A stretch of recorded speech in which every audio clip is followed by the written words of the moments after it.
Hello guys welcome to my new vlog. हाम्रो आज भ्लगमा Danish Thapa आउनु भएको छ। फनी बोइजको मोडरेटर पनि भन्न सक्नुहुन्छ, एडमिन पनि भन्न सक्नुहुन्छ। नेपाल हल्के हल्लार देखो न गाइज, देखो न गाइज। यता हाम्रो रोशन भाइ पनि आज उपस्थित भइसक्नु भएको छ झापा 5 बाट। हामी पनि मोरङ 2 बाट।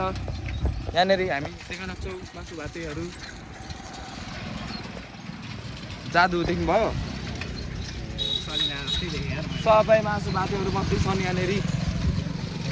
घन्टीको पनि भनाइ मात्रै हो, सबै मासु भात खाएर हिँड्नेहरू छन्। हामी मासु भात खाँदैनौँ भन्छन् तर मासु भात खाँदै हिँड्छन् सबैजनाहरू।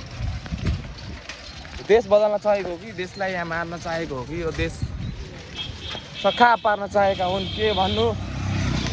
त्यही भएर यहाँ सबै अरू पार्टीहरू पनि एकजुट भएर हिँडिरहेका छन् र हामी चुनाव चिन्ह तारामा भोट हालेर हाम्रो देशलाई एकबद्ध तरिकाले बनाउन सकिन्छ।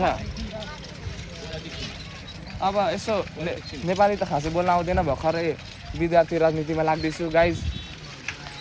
अब हामी अखिल क्रान्तिकारी बिस्तारै बिस्तारै अगाडि बढ्नेछौँ र हाम्रो देशको संरचनाहरू बिस्तारै बनाउँदै हाम्रो देश बनाउनेछौँ। जय नेपाल, जय देश, जय नरेश।